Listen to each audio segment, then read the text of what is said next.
When we picture the end of Rome, we usually imagine a single dramatic collapse, crumbling columns and invading armies overwhelming the gates. But Rome actually died twice, separated by hundreds of years, and the reasons for those two deaths could not be more different. This is a view of the Roman Forum, the political heart of the original Roman Republic. Long before the emperors took over, this sophisticated state ruled for over 450 years, steadily expanding its reach across the Mediterranean. The Republic operated on a complex system of checks and balances.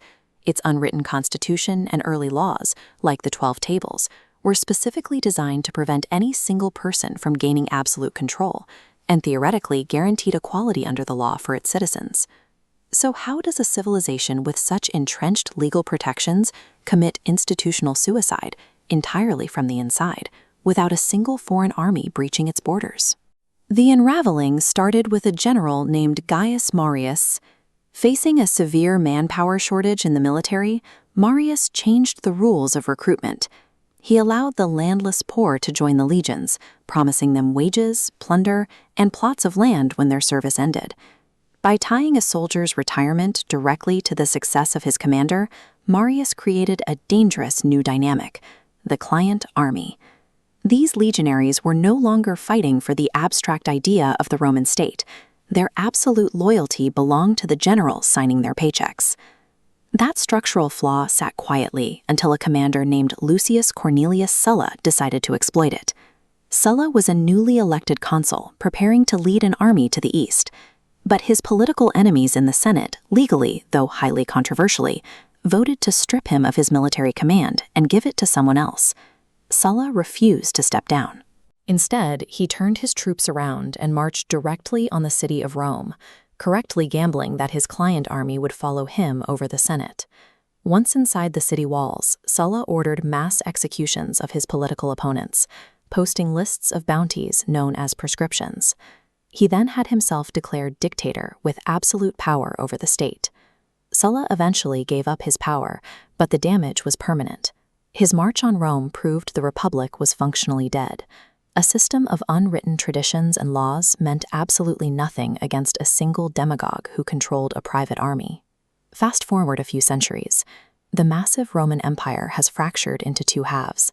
The Western Empire struggled to generate wealth, relying on a non-moneyed tax system and fragmented overland trade networks, making it incredibly expensive to supply the frontiers. The East, however, drew concentrated wealth from Egypt. Highly efficient maritime trade routes meant the Eastern government could easily move cash and resources to support its military. That lack of economic flexibility in the West left it highly exposed. When migrating Germanic tribes pressed against the long, difficult-to-defend borders along the Rhine, the Western government simply couldn't concentrate enough resources to hold the line. This historical map shows the layout of Constantinople, the capital of the Eastern Empire. Notice its geographic setup. The city sits on a peninsula, protected by water on three sides, providing a massive natural shield against land invasions. To cover its single landward vulnerability, the East engineered the Theodosian walls. This massive, multi-layered defensive barrier of stone and brick effectively blocked foreign armies from starving or breaching the city. This medieval manuscript illustrates the East's extreme naval advantage: Greek fire. The Byzantine navy used siphons to spray this highly flammable chemical compound onto enemy ships, ensuring absolute dominance of the sea routes and preventing anyone from blockading the capital by water.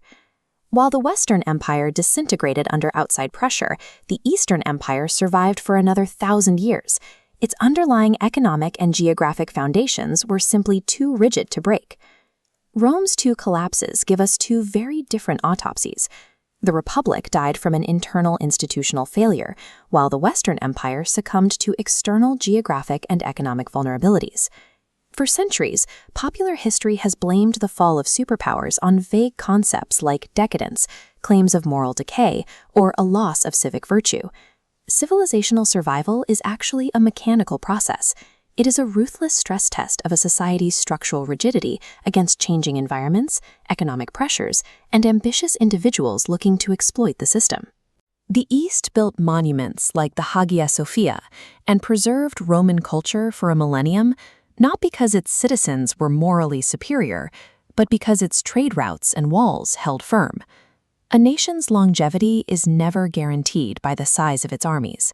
It relies entirely on the resilience of the invisible systems holding it together.